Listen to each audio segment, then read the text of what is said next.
Oke, selamat pagi. Assalamualaikum warahmatullahi wabarakatuh.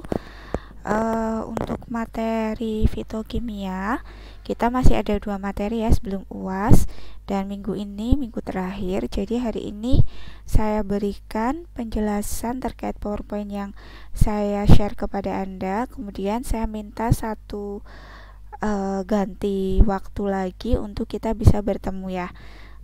Secara meet insya Allah Kamis ya, jam 9 sampai jam 11.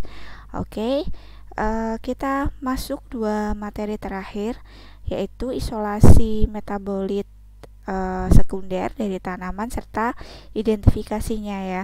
Jadi sebenarnya itu adalah 2 materi, tapi karena kedua materi itu tidak bisa dipisahkan ya. Kalau kita selesai melakukan isolasi suatu senyawa pada tanaman, kemudian yang kita lanjutkan adalah melakukan identifikasi terhadap golongan senyawa dari tanaman tersebut. Jadi di sini nanti akan saya sesuaikan sesuai dengan metabolit sekundernya, kemudian langsung kita lihat bagaimana identifikasi dari senyawa tersebut. Oke, untuk menghemat waktu, kita mulai ya. Bismillahirrahmanirrahim. Oke, kita masuk ke senyawa fenol. Jadi nanti golongan senyawa metabolit sekunder yang kita akan diskusikan atau kita pelajari bersama-sama nanti adalah fenol, kemudian tanin, flavonoid, dan juga alkaloid. Jadi senyawa golongan besar ya. Nah, di sini yang harus kita pertimbangkan terkait senyawa fenol dan juga bagaimana isolasi dari senyawa fenol tersebut adalah karakter dari senyawanya, kemudian kelarutan dari senyawanya, karena kelarutan di sini nanti akan menentukan pelarut apa yang kita gunakan untuk proses ekstraksi, termasuk karakter senyawanya, apakah dia termolabil atau sebaliknya gitu ya. Kemudian bentuk dari senyawanya dan juga reaksi kimia. Oke, untuk karakternya senyawa fenol sendiri, jadi 4 lingkup besar ini berlaku untuk semua senyawa ya, bukan hanya fenol saja. Jadi di sini karakter dari senyawa fenol adalah dia tidak berwarna ya. Jadi padatan yang tidak berwarna. Kalau dia tidak berwarna tanpa adanya pengotor, berarti bisa dipastikan bahwa senyawa fenol tersebut adalah murni.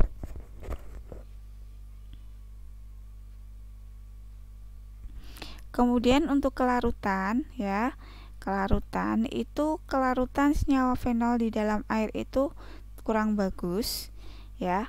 Dia bisa bertambah jika ada gugus hidroksil atau OH yang semakin banyak. Jadi kalau suatu senyawa fenol, namanya fenol ya, berarti dia benzen disubstitusi oleh hidroksi atau OH.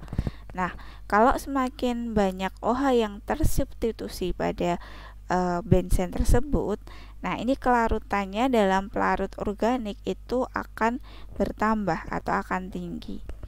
Kemudian kalau kita diskusikan terkait bentuk senyawa, nah bentuk di alam fenol itu ada fenol bebas ya, atau dia ada juga berupa fenol terikat. Terikatnya dengan apa? Terikatnya dengan glukosa, dengan gula atau glikosida ya. Ada juga yang sebagai ester atau ether. Nah, kalau terkait keterikatan ini, nah itu apakah berpengaruh pada kelarutan? Otomatis iya, dia berpengaruh pada kelarutan. Pelarut yang digunakan untuk melarutkan ya, polaritas pelarutnya juga berpengaruh. Kemudian reaksi kimia, fenol murni. Fenol murni itu mudah teroksidasi. Kemudian sifatnya asam lemah. Kalau si fenol murni ini yang bersifat asam lemah, dia bereaksi dengan basa ya, dia akan menjadi fenolat. Kalau dia bereaksi dengan logam ya, dia akan menjadi kompleks. Nah, ini adalah senyawa fenol. Kemudian nah di sini bedanya fenol dan polifenol ya. Kalau polifenol itu berarti kan fenolnya lebih dari satu ya. Jadi di sini dia mampu membentuk yang namanya ikatan hidrogen ya. Baik dia intramolekuler maupun ya interaksi intramolekuler dan juga ekstramolekuler maksudnya. Oke, nanti PPT-nya tolong direvisi ya. Nah, membentuk kompleks dengan logam. Kalau interaksi intramolekuler ya itu contohnya adalah O hidroksi atau orto ya, bedanya orto dan yang lainnya silahkan dilihat lagi. Nah, di sini dia bisa menurunkan reaktivitas gugus hidroksinya tersebut. Jadi walaupun substitusi hidroksinya banyak ya, reaktivitasnya bisa diturunkan. Kemudian interaksi ini juga bisa menurunkan kemampuan membentuk ester ataupun ether dan mengurangi kelarutannya pada pelarut alkohol sehingga terjadinya pembentukan cincin. Inter ya, intra dan inter. Kemudian yang selanjutnya adalah interaksi intermolekuler. Nah, di sini interaksi ini bisa meningkatkan titik lebur dari senyawanya. Nah, kalau titik lebur naik, kelarutannya dia akan turun. Nah, kalau sudah terjadi interaksi intermolekuler, nah yang mengalami kesulitan adalah pemurnian senyawa. Nah, pemurnian senyawanya itu akan susah karena senyawanya nanti akan cenderung dia padatan ya. Nah, karena sukar, makanya karena konsistensinya padat, maka pemurnian senyawanya yang susah. Nah, kita mau membandingkan melting point ya, kemudian kelarutan di etanol ya, titik lebur, kelarutan di air antara fenol kemudian resorsinol dan juga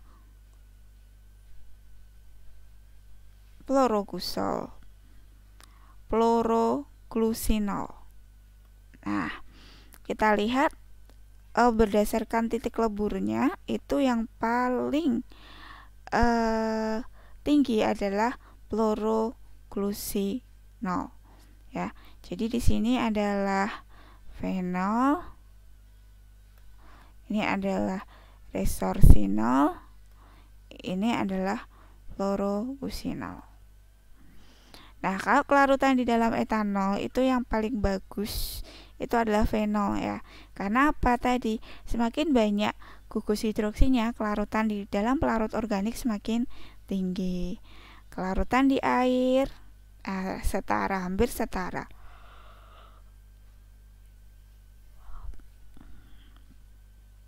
Oke, keuntungan pembentukan kompleks dengan logam. Jadi ini bisa terjadi di alam ataupun di laboratorium. Biasanya logamnya yang terlibat itu adalah aluminium, magnesium, dan Fe. Nah, kalau dia sudah berinteraksi, dia akan membentuk suatu senyawa tergantung pola substitusi dari senyawa tersebut. Nah, sifatnya bagaimana untuk senyawa fenol asam ya? Komponen fenolik ya biasanya bersifat asam lemah ya, kemudian disubstitusikan ya atau diidentifikasi oleh hidroksil ya, kemudian tidak ansubstitusi oleh alifatik alkohol, kemudian fenolik OH ya, grup fenolik OH di sini itu juga lebih asam. Alasannya adalah adanya anion ya, yang di situ ada protonnya, kemudian kaitannya dengan grup hidroksil ini ya, itu lebih stabil beberapa. Tapi dia memiliki yang namanya mesomeric structure. Kemudian the anion itu juga asamnya lemah ya, dengan keterangan pKa dan lain sebagainya.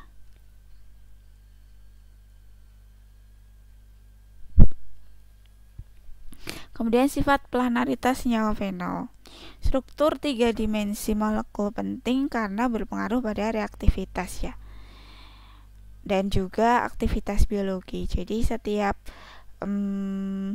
molekul senyawa itu memiliki aktivitas biologi yang berbeda-beda ya. Nah, ikatan rangkap ini bisa mempengaruhi suatu molekul, baik planar ataupun non planar ya. Kemudian sudut antara orbital sp3 ini 109,5. Kemudian intinya alkana ya, rantai atom karbon yang dia terhubung melalui ikatan tunggal. Kalau dan tidak terletak pada bidang datar ya. Namun kalau dia inti aromatis itu dia terkonjugasi. Maka cincin benzen dia akan bersifat planar.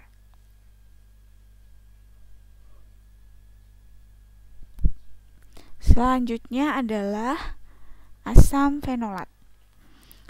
Mengandung gugus hidroksi juga. Fenol kan. Sifatnya seperti fenol, asam ya. Kelarutan dalam air rendah. Kemudian kalau dalam bentuk bebasnya ya pada asam p-hidroksibenzoat dan lain sebagainya ya. Kalau dia dalam terikat gula ya asam galat, galutanin. Ikatannya adalah ikatan ester. Nah, bagaimana cara memisahkan senyawa fenol dan juga asam fenolat? Jadi ekstraksi dengan air, kita bisa melakukan ekstraksi dengan air ya, larutan garam atau asam di sini, baik dengan metanol, etanol, asetol dan lain sebagainya. Nah, sebelum dipisahkan dan identifikasi, kita harus melakukan yang namanya hidrolisis terlebih dahulu. Nah, jadi jaringan kering atau segar atau ekstrak ya, dengan asam atau basa. Nah, kita bisa melakukan dua hidrolisis. Apakah dia hidrolisis asam, apakah dia hidrolisis basa. Nah, yang perlu diperhatikan nanti terjadinya oksidasi. Dan fenol yang terdapat pada hidrogen diekstraksi dengan eter. Ya, deteksinya tentu saja deteksi untuk golongan fenol. Kemudian bisa dengan kromatografi lapis tipis ya. Fase gerak perbandingan berbagai macam fase gerak yang optimal.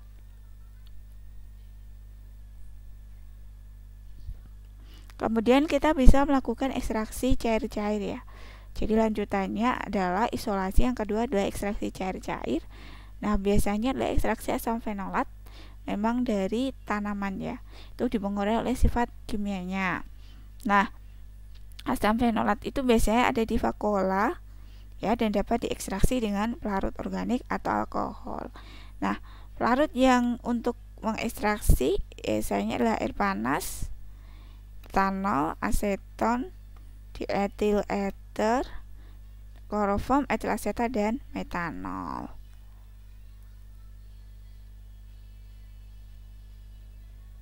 Oke, kita masuk ke identifikasi ya, atau deteksi. Pertama adalah kromatografi lapis tipis ya. Kalian sudah belajar apakah KLT, keuntungan kekurangan ya. Nah, kita bisa menggunakan pengembangan dua arah. Pengembangan itu adalah setelah dia ditotalkan ya, kemudian dia masukkan ke dalam chamber, kemudian fase geraknya naik ya sampai batas yang ditentukan dari plastis silika, itu adalah satu pengembangan. Kalau dua pengembangan berarti dilakukan lagi tapi dengan fase gerak bisa sama bisa berbeda. Nah, fase dia masih silika gel di sini. Fase geraknya, nah ini ada asam asetat, kloroform dan etanol benzen. Nah, ini mana yang lebih optimal. Kemudian fase diamnya selulosa, fase gerak metanol, benzen metanol dan lain sebagainya. Nah, deteksinya bagaimana? Untuk mengabsorpsi UV pendek, karena adanya indikator fluoresensi 254. Oke. Kemudian reaksi yang bisa digunakan untuk senyawa fenol adalah volin, fosfomolibdik. Nah, ini kemudian Syokalteu bisa kita campurkan dengan fosfotungstit dan fosfomolibdik ya. Oh, ini reaksi volin. Nah, ini dia akan berwarna biru. Kalau dia berwarna biru berarti fenol inti katekol, dia ada fenolnya, positif fenol ya, hidrokuinon dan lain-lain. Kalau vanilin asam, bisa ditambahkan asam, reaksi Gibbs itu diikuti dengan amonia. Nah, ini gambar ion fenolat dan senyawa fenolik. Jadi senyawa fenolik dia bisa berubah menjadi ion fenolat karena apa? Dia kehilangan ini. Oke ya. Nah, reaksi vanilin asam. Asam yang bisa digunakan adalah asam klorida, asam sulfat, dan asam fosforat ya. Nah, kita ke reaksi Gibbs. Gibbs itu 26 di bromokuinon kloroimida 2% dalam kloroform ya. Ya, yang kita lihat di sini adalah 26 di bromokuin 4 kloromid sodium hidrogen karbonat DMSO ya. Nah, reaksi dengan fenol pada posisi para yang tidak tersubstitusi. Oke. Kemudian fenilpropan, asam sinamat, kemarin fenilpropan masih golongan fenol ya. Asam sinamat mungkin sudah ketemu di farmakognosi juga ya. Dalam bentuk ester biasanya dihidrolisis dengan basa lemah ya. Jika dengan asam panas terjadi dekarboksilasi dan hasil hidrolisis diekstraksi ya dengan eter atau etil asetat. Kemudian seperti biasa ekstrak diuapkan.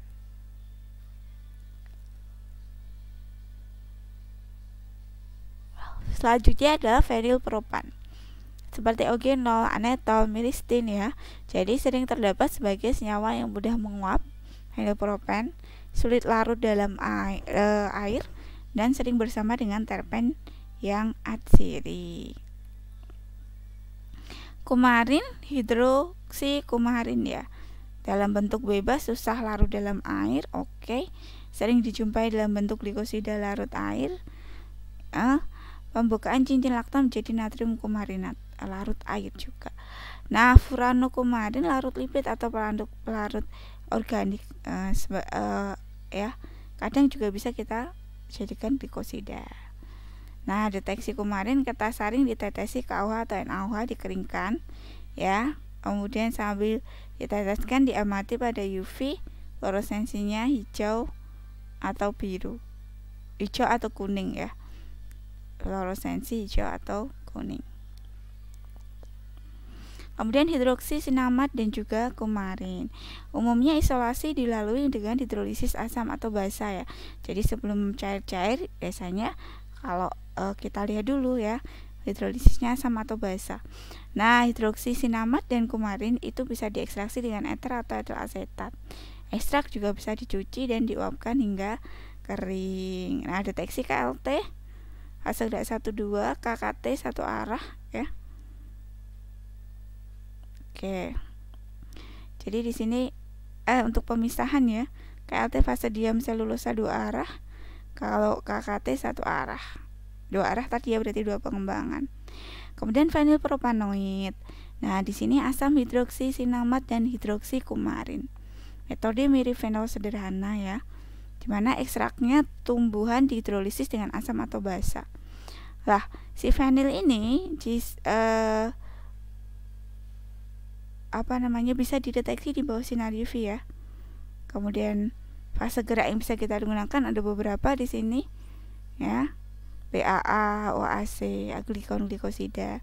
Nah, ini ya. Yang kedua selanjutnya senyawa quinon. Struktur quinon 1,4 quinon, 14 quinon ya. Nah, atom karbon dengan struktur quinon itu berasal dari beberapa kemungkinan, sama asetat, mevalonat, dan juga sikimat. Nah, di alam berupa senyawa bebas Kemudian dia juga terikat dengan glikosida atau terikat dengan gula. Oke, kita ke pemisahannya. Jadi tahapan langkah awal adalah sampel digiling atau diserbuk ya, entah itu daun atau yang lain gitu kan ya, untuk meningkatkan luas permukaan atau istilahnya adalah mengubah bentuk ya.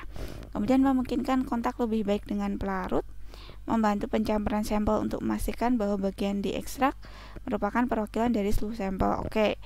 Senyawa fenolik terjadi sebagai glikosida atau ester. Nah, untuk poin 1 sampai 3 saya rasa Anda paham ya. Nah, kemudian yang kedua setelah digulung, diserbuk, kemudian dimurnikan dari ekstrak kasar. Ya, ekstraksi cair-cair, kolom, ekstraksi fase padat dan sebaiknya. Nah, bagaimana penetapan kadar fenol total? Ya, dengan metode Volin dan Siokalteu ya. Jadi di sini termasuk antosianin, tanin tak terhidrolisa. Nah, itu dapat digunakan untuk menentukan kandungan tirosin dan triptopan dalam protein tersebut. Nah, prinsip reaksinya terjadi reduksi di sini.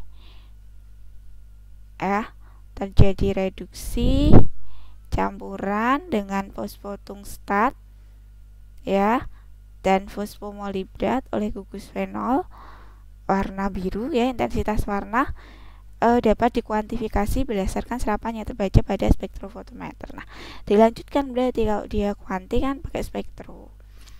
Nah, jadi kalau spektro Anda kenal kurva standar, kurva baku ya. Pakai standar juga. Kemudian konsentrasi senyawa fenol yang dilaporkan relatif terhadap asam galat atau klorogenat. Jadi hasil ini bisa tergantung kondisi sampel yang disebabkan oleh variasi fenol ya. Prinsipnya reaksi Volin itu isinya adalah larutan kompleks.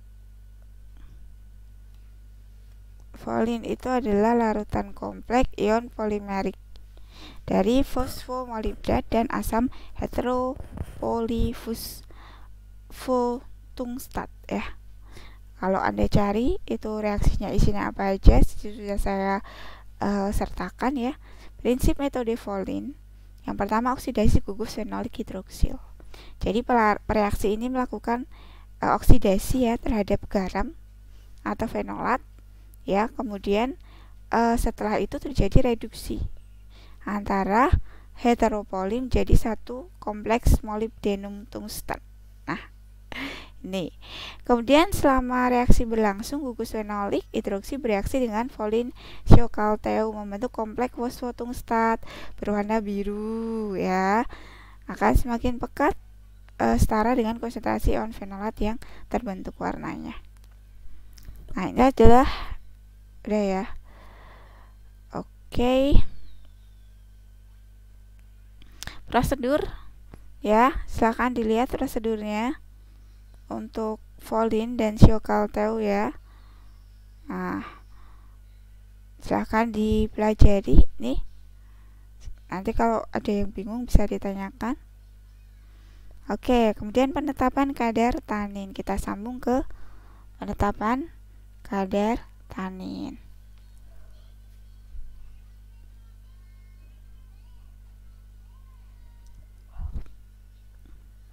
Tanin terkondensasi dan tanin terhidrolisis. Ada juga jenis tanin ya. Kalau tanin terkondensasi nih dan tanin terhidrolisis, di mana variasi kimia tinggi ikut berpengaruh terhadap efisiensi metode. Ya benar.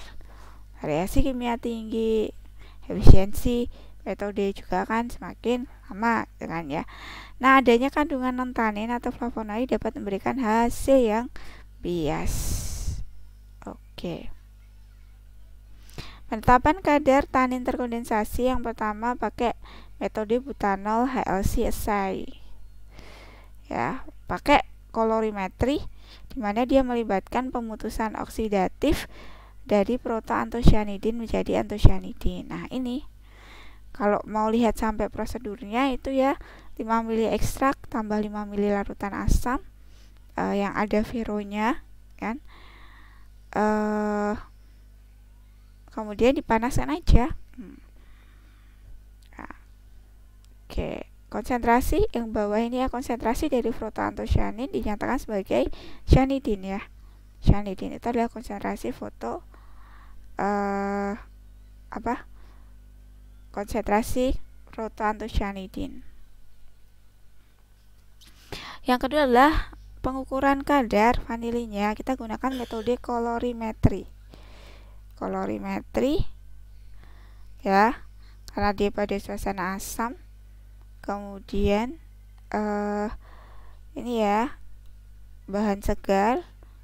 Kemudian siapkan bahan segar ya, menggunakan 70% asam sulfat ya. Kemudian campuran dari yang sudah diinkubasi selama 20 derajat Celcius water bath atau setelah 15 menit ya, absorbansi 15 nm bisa dibaca. Kemudian konsentrasi dari protoantocyanidin ini bisa digunakan sebagai kurva standar. Nah, ini reaksi vanilin asam ya,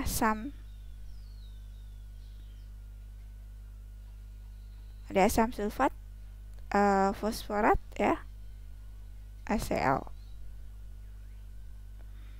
Kemudian penetapan galotanin. Asam galat adalah standarnya ya, rodanin assay atau pengukuran rodanin ya.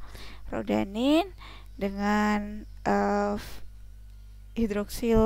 kelompok hidroksil asam sulfat itu ya, asam galat.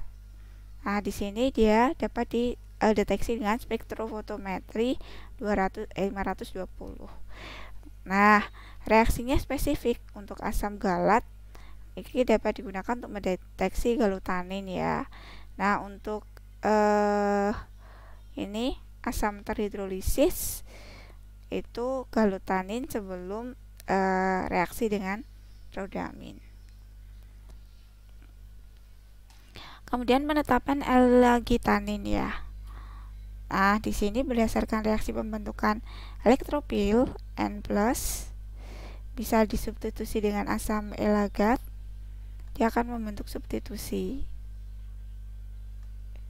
Akhirnya membentuk quinin, itu kan. Oksim di sini bisa menghasilkan warna merah. Keuntungan metode NaNO2 dan atau HCl sensitif terhadap asam L-gitanin ya. Tidak sensitif terhadap senyawa fenol seperti asam galat.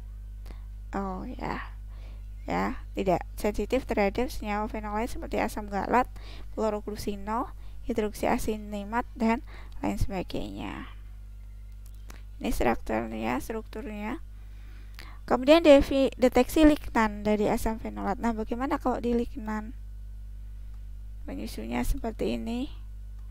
Nah, prinsip deteksinya dilakukan hidrolisis asam ya, diikuti oksidasi nitrobenzen. Hidrolisis dulu asamnya, dia membentuk aldehid dan produk yang berkaitan ya. Nah, ini contoh-contoh senyawanya ya. Deteksi dengan KLT reaksi Gibbs, baca warna aja. Oke, ini untuk nitrobenzen oksidasi ya. Nah, ini produknya rohidroksi benzaldehid ya, benzaldehid ya.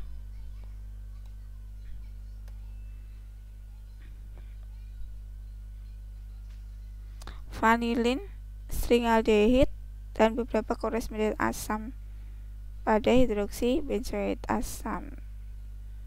Oke.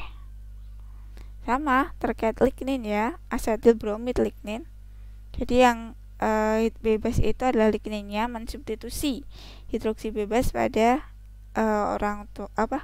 mensubstitusi gugus hidroksi bebas pada alfa karbon dengan bromin, dan juga dia tersubstitusi oleh larutan asam yang konsentrasinya dapat ditetapkan dengan spektrofotometer 280. Oke, ini gambarnya.